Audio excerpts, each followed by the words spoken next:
जय माता दी मित्रों, मेरा नाम पंडित प्रकाश जोशी। स्वागत है मेरे YouTube फेसबुक चैनल एस्ट्रोवाज में। मित्रों, आज हम चर्चा कर रहे हैं सिंह राशि के जून के मंथली राशि फल के बारे में, यानी लियो के बारे में बात करेंगे। जून की मंथली प्रेडिक्शन करेंगे।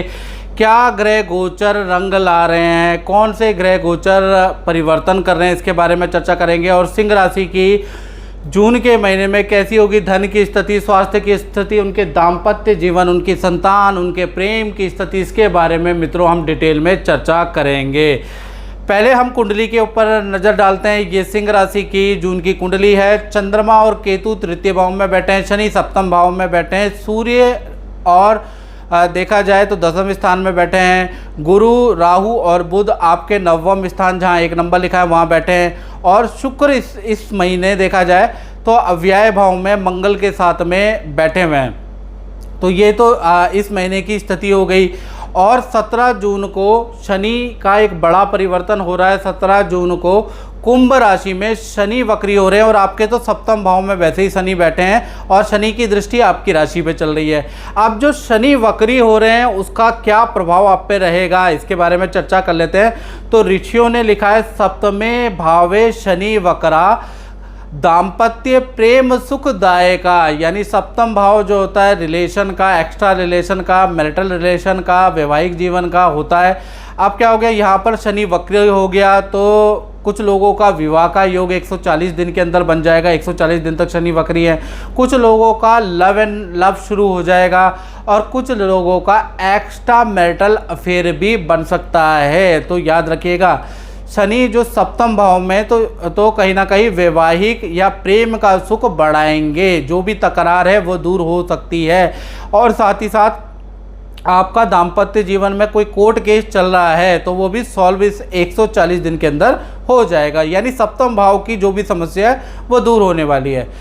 साथ ही साथ जून के महीने में देखा जाए तो 8 घटनाएं सिंह राशि वालों के साथ में होगी। बड़े डिटेल में इस कार्यक्रम में चर्चा करेंगे और बहुत मेहनत लगती है। इसके लिए आप जो है मेरे YouTube चैनल को सब्सक्राइब करें। फेसबुक में देख रहे हैं तो पेज से ज़रूर जुड़े। पहली घटना के बारे में बात करें तो पहली घटना देखा जाए तो स्वास्थ्य के बारे में। कहते हैं ना, जान है तो जहान है। तो सबसे पहले हम शरीर की स्थिति जान लेते हैं। तो स्वास्थ्य के स्वामी यानी आपकी राशि के स्वामी कहीं ना कहीं दसम स्थान में वृषभ राशि में बैठे हैं। यानी वृषभ राशि में ठीक ठीक बैठे हैं, बहुत अच्छी स्थिति में नहीं है, हालांकि दसम में बैठे हैं। तो 1 तारीख से लेकर 15 जून तक देखा जाए तो भाई बहनों से आपके ज़बरदस्त वाद विवाद रहेंगे। माता पिता से आपके वाद विवाद हो सकते हैं। साथ ही साथ याद रखिएगा, बाथरूम या नदी के किनारे जब भी आप जाते हैं या बाथरूम अगर आपका घर में गीला है तो थोड़ा सावधानी से कदम रखें, नहीं तो बाथरूम और नदी के किनारे फिसलने से आपको हल्की चोट 15 जून तक लग सकती है। 17 तारीख से लेकर 30 जून तक देखा जाए तो मिथुन राशि में सूर्य आ जाएंगे, यानी आपके लाभ भाव में आ जाएंगे।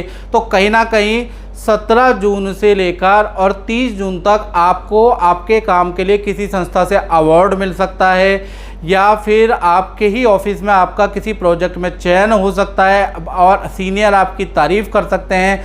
स्वास्थ्य भी अच्छा रहेगा। तो कुल मिला के देखा जाए तो 17 के बाद स्वास्थ्य की स्थिति अच्छी है। अब बात कर लेते हैं धन की स्थिति की। तो धन 6 नंबर की कुंडली, यानी 6 नंबर का भाव धन भाव होता है। धन भाव का स्वामी नवम भाव में बैठे हैं और कहीं ना कहीं गुरु राहु के साथ में बुध बैठे हैं। तो कुल मिला के 1 तारीख से लेकर 8 जून तक याद रखिएगा, 8 जून तक जब तक बुध ये नवम भाव में है तब तक धन की स्थिति सिंह राशि वालों की खराब रहने वाली है। खर्चे पे खर्चा रहेगा। इनफैक्ट आपकी EMI भी बाउंस हो जाएगी, आपके साइन में गड़बड़ी होगी, बैंक की ट्रांजैक्शन में गड़बड़ी होगी।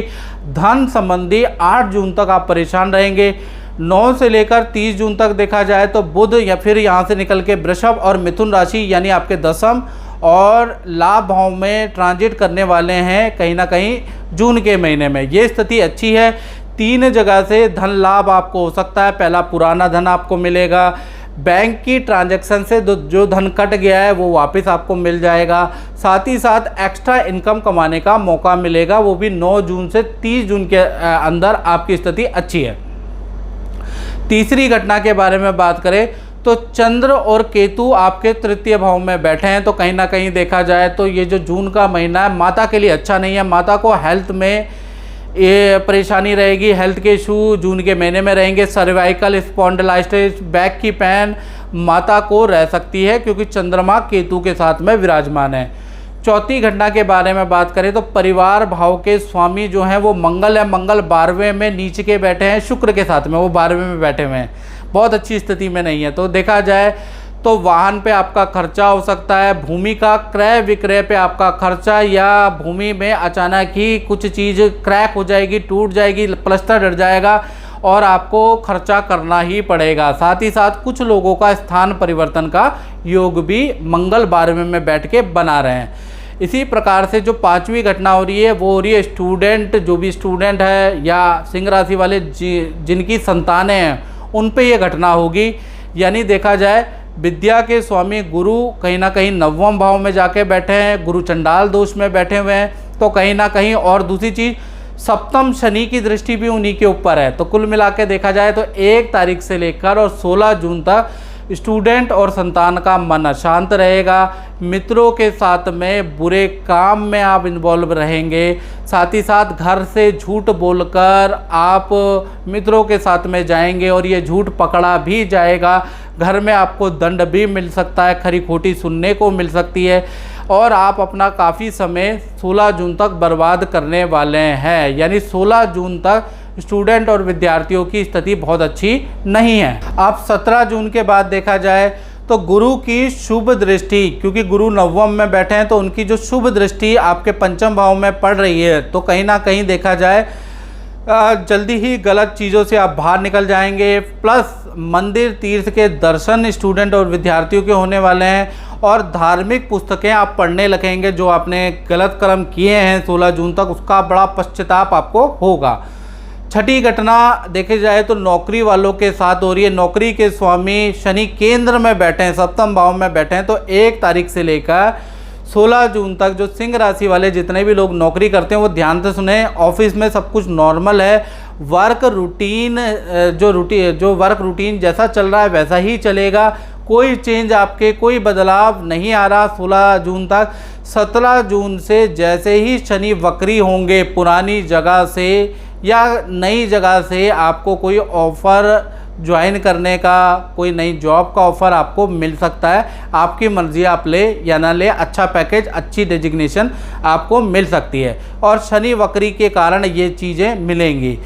7वीं घटना के बारे में अगर बात करें तो 7वां भाव यानी कि लव कपल, पति पत्नी, सबका 7वां भाव होता है, तो वहाँ पर शनि महाराज बैठे हैं। तो 1 तारीख से लेकर 16 जून तक देखा जाए पति पत्नी और लव कपल के में देखा जाए तो करियर में या घरेलू रूटीन में वो अपने को बिजी रखेंगे, यानी बहुत ज़्यादा बिजी रहेंगे आपके लव पार्टनर या आपके मैरिड पार्टनर, यानी आपके लिए ज़रा सा भी समय नहीं रहेगा, बहुत ज़्यादा बिजी रहेंगे। साथ ही साथ थोड़ा मोटा मन मुटाव भी रहेगा 16 जून तक, लेकिन जल्दी ही शांत हो जाएगा। तो कुल मिला के देखा जाए तो आपका पार्टनर बहुत बिजी रहने वाला है, बल्कि आप कहेंगे इधर घूम ले उधर घूम ले, वो कहीं ना कहीं कैंसिल करते हुए नजर आएंगे। 17 जून के बाद जब शनि यहीं पर वक्री हो जा रहे हैं तो पार्टनर को पद प्रमोशन या धन का लाभ देने वाले हैं। साथ ही साथ लव कपल के लिए देखा जाए तो पार्टनर के जीवन में कई ज़्यादा बदलाव 17 जून में देखने को मिलेंगे, खासकर लव कपल के जीवन में। एक तो उनका स्थान परिवर्तन के योग नज़र आ रहा है, हॉस्टल परिवर्तन का योग नज़र आ रहा है और नौकरी या काम में परिवर्तन नज़र आ रहा है 17 जून के बाद, यानी लव कपल के पार्टनर में कई ज़्यादा परिवर्तन नज़र आएंगे। और 8वीं घटना के बारे में बात करें तो गुरु राहु बुध ये आपके 9वें भाव में बैठा है, तो कहीं ना कहीं 9वां भाव विदेश यात्रा का भी होता है। 3रा, 9वां और 12वां भाव विदेश से संबंधित होता है। तो 3रे भाव में चंद्र केतु बैठे हैं, 9वें भाव में गुरु राहु बुध बैठे हैं, मतलब खराब बैठे हैं, और इसी प्रकार से मंगल और शुक्र नीच के बैठे हैं 12वें में। तीनों ही भाव कहते हैं ना, तीनों खाने चित बैठे हैं, जून के महीने में। तो कुल मिला के विदेश संबंधी कामों में आपको असफलता मिल सकती है। विदेश में जाना है तो आपकी एप्लीकेशन कैंसिल हो सकती है। विदेश से संबंधित चीज़ें बड़ी कठिनाई से होने वाली है, ऑर्डर भी बड़ी कठिनाई से मिलने वाला है। खासकर 20 जून तक स्थिति बहुत अच्छी नहीं है। 20 जून के बाद थोड़ा शनि वक्री से और शनि की दृष्टि देखा जाए तो 9वें भाव में पड़ जाएगी। तो 20 जून के बाद आपका विदेश में जाना हो सकता है। कड़ी तहकीकात के बाद, 1-2 रिजेक्शन के बाद आपका अप्रूवल आएगा, मतलब इतनी जल्दी नहीं आएगा। जून के महीने में कड़ी तहकीकात के बाद आपका योग बनेगा। साथ ही साथ विदेश से आपको शिक्षा, जो स्टूडेंट को शिक्षा में जाना है तो उनका भी देखा जाए तो योग बनता है, तो 20 जून के बाद ही बनता है। तो कुल मिला के 9वां भाव 20 जून तक एटलीस्ट बहुत अच्छा नहीं है, उसके बाद अच्छा रहेगा। नमस्कार, जय माता दी। आज हम गुरुजी के पास आए थे हमारे कुंडली दिखाने के लिए, और उस टाइम जो है हमने इनसे पूछा था कि हमारे संतान योग के बारे में। तो कुंडली से ये पता चला कि हमारे 2 संतान की योग है। हमारे हस्तरेखा विचार किया और हस्तरेखा में ये पाया गया कि हमारे हस्तरेखा में 2 संतान की योग तो है, लेकिन एक अदृश्य रेखा है जो उस योग को काट रहा है, और इस वजह से हमें जो है संतान संतान प्राप्ति नहीं हो पाया। ये जानकारी मैं सबके लिए देना चाहता हूँ, जो गुरुजी ने हमें बताया कि अगर आपका कुंडली में संतान योग है लेकिन आपका वास्तव में संतान नहीं हो रहा है, तो आप हस्तरेखा से आप देखिए कि आपका जो संतान योग है उसमें कोई लाइन उसको काट रहा है कि नहीं है। और इसमें गुरुजी का अवदान बहुत ज़्यादा है, इनकी वजह से आज हम जान पाए, और ये जानकारी हम आप लोगों को भी पहुंचाना चाहते हैं। नमस्कार, धन्यवाद, जय माता दी। तो इस कार्यक्रम में हमने सिंह राशि के डिटेल में चर्चा कर ली है। अगर कार्यक्रम पसंद आया तो मेरे चैनल को सब्सक्राइब, और फेसबुक में देख रहे हैं तो शेयर जरूर करें। जय माता दी।